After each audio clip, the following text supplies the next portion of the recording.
नमस्कार सगळ्यांना, माझ्या मिनी ब्लॉगमध्ये तुमचं सगळ्यांचं स्वागत आहे। तर इथे मी आज काजू ठेवलेत शिजायला, म्हणजे जरा गरम पाण्यामध्ये, कारण चिक असतो जास्त। आणि इथे साफ होत आहे चिंगळं। तर चिंगळं व्यवस्थित साफ करून घ्यायला पण खूप वेळ लागतो। तर व्यवस्थित साफ व्हायला पाहिजे। आतमध्ये दोरा असतो मानेजवळ, तो पण आवर्जून काढायचा असतो। आणि अशा प्रकारे चिंगळं साफ होत होती तोपर्यंत म्हटलं वाटप करून घेऊया। तर वाटपामध्ये मिरची घेतली होती, आलं, कोथिंबीर, कांदा, लसूण, टॅमॅटो, जिरं, मोहरी हे पण घ्यायचं आहे, त्याच्यामध्ये ॲड करायचं आहे। इथे मी लसूण साफ करत होती। हे सगळं एकजीव मिक्सरला वाटून घ्यायचं। ही ग्रेव्ही आहे, तर वाटप वेगळं आहे, ही ग्रेव्ही आहे। तर ग्रेव्ही करून घ्यायची। काही लोक ग्रेव्ही टाकत नाही टाकलात तरीही चालेल, पण ग्रेव्ही केली की सगळं एकजीव एकदम मस्त बारीक असतं। तर इथे मी आंबा कट करत होते।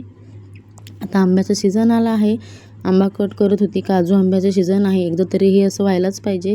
चिंगळामध्ये आंबा काजू टाकून बघा, एकदम मस्त लागतं। चिकन मटनपेक्षा एकदम भारी लागतं। हे बघा, इथं चिंगळं व्यवस्थित साफ करून धुवून घेतली होती। तिथे माझं वाटप होतं सुक्या खोबऱ्याचं, आणि एका साईडला मी आंबा घेतला होता। आणि जे मी ग्रेव्ही तयार केली होती ती तुम्हाला दाखवते। ही बघा, ही ग्रेव्ही आहे ती मी तयार केलेली। तर ग्रेव्ही केली होती, आधी टाकली होती, त्याच्यानंतर तिखट, मीठ, हळद, गरम मसाला, मटण मसाला, चिकन मसाला, हे सगळे मसाले त्याच्यामध्ये ॲड करायचे आणि असं परतून घ्यायचं। जरा थोडा वेळ 5-10 मिनटं ठेवायचं। त्याच्यानंतर चिंगळं टाकायची। चिंगळं टाकलात की लगेच आंबा टाकायचा आणि खाली वर करून घ्यायचं। 10-20 मिनटं तरी मुरायला ठेवायचं, कारण त्याला तेल वेगळं आणि पाणी वेगळं असं सुटायला पाहिजे, बघू शकता। आणि आता हे वरून मी काजू टाकत होती, पाणी सुटलं होतं। तुमच्या आवडीनुसार पाणी टाकायचं, किती पाहिजे ते, जास्त पण पातळ करायचं नाही, घट्ट करायचं नाही।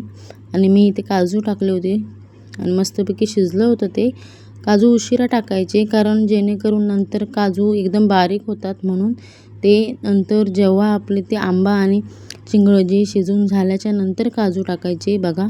आणि जास्त ढवळायचं नाही काजू टाकल्यावर, कमीच खालीवर पळी करायची। आणि मस्तपैकी आपले तयार झाले आहेत, बघू शकता। इथे एक नंबर झाले होते, अप्रतिम आणि गरमागरम।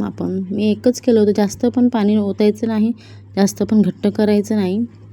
आता मी हे जेवणाचं ताट तयार करत होती, तयार झालं आहे। हे ते मी बांगड्याची आमटी केली होती।